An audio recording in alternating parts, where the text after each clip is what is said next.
சென்னை வேளச்சேரியில் உள்ள அஷ்டலட்சுமி நகரில் மின்கம்பி அறுந்து விழுந்ததில் கணவன் மனைவி உயிரிழந்தனர். மின்வாரிய ஊழியர்களின் மெத்தன போக்கே இந்த உயிரிழப்பிற்கு காரணம் என கூறி அப்பகுதி மக்கள் சாலை மறியலில் ஈடுபட்டனர்.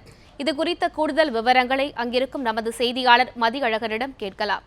வணக்கம் மதியழகன், சொல்லுங்க. வேளச்சேரி அஷ்டலட்சுமி நகரில் மின்கம்பி அறுந்து விழுந்த விபத்தில் கணவன் மனைவி உயிரிழந்த சம்பவம் குறித்த தகவல்களை சொல்லுங்கள்.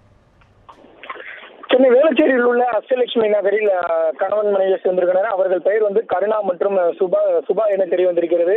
இவர்கள் இன்றே தங்களது குழந்தையை மருத்துவமனையில் காட்டிவிட்டு வீடு திரும்புவதற்கு முன்பாக கடையில் சென்று பால் வாங்குவதற்காக அந்த கடைக்கு சென்று கொண்டிருந்த பொழுது அந்த பகுதியில் இருக்கக்கூடிய ஒரு மின் கம்பி அருந்து அவர்கள் மீது விழுந்திருக்கிறது. உடனடியாக இந்த கம்பியானது அவர்கள் மீது விழுந்திருக்கிறது.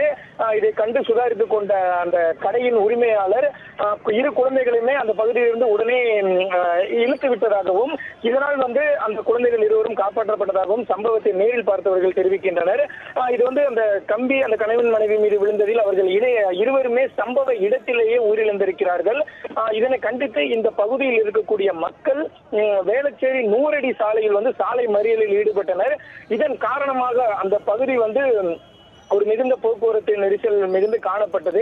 அது மட்டுமல்லாமல் இறந்த இருவரின் உடல்களையும் எடுக்க விடாமல் பொதுமக்கள் மறியலில் ஈடுபட்டனர். இதுக்கு காரணமாக மக்கள் சொல்வது என்னவென்றால், இந்த பகுதியை பொறுத்த வரைக்குமே இது போன்று ஒரு சம்பவம் நிகழ்வது ஒரு வாடிக்கையாகிவிட்டது. ஆனால் இது தொடர்பாக எவ்வளவு முறை புகார் கொடுத்தும் மின்வாரியத்துறை சார்பிலோ அல்லது மாநகராட்சி சார்பிலோ நடவடிக்கை எடுக்கவில்லை என அவர்கள் தெரிவித்திருக்கிறார்கள்.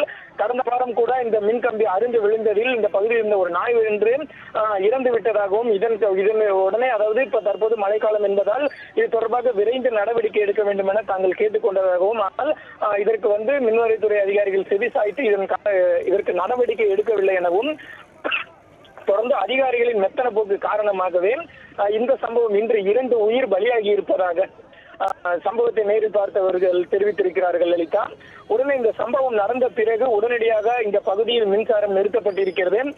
தற்போது அந்த மின்கம்பி அருந்து விழுந்த மின்கம்பி கூட இன்னும் அதே நிலையில் தான் இருக்கிறது. இந்த பகுதியை சேர்ந்த கவுன்சிலர் சற்று முன்புதான் இந்த பகுதியில் பார்வையிட்டு இருக்கிறார்.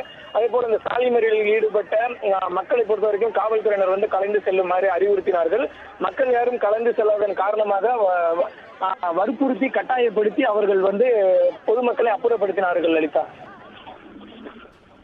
மதியழகன், நீங்கள் சொல்வதை போன்று இது வாடிக்கையான ஒரு சம்பவமாக நிகழ்கிறது என்று கூறுகிறீர்கள். மின்வாரிய அதிகாரிகள் சார்பில் இதற்கு என்ன பதில் தெரிவிக்கப்பட்டுள்ளது?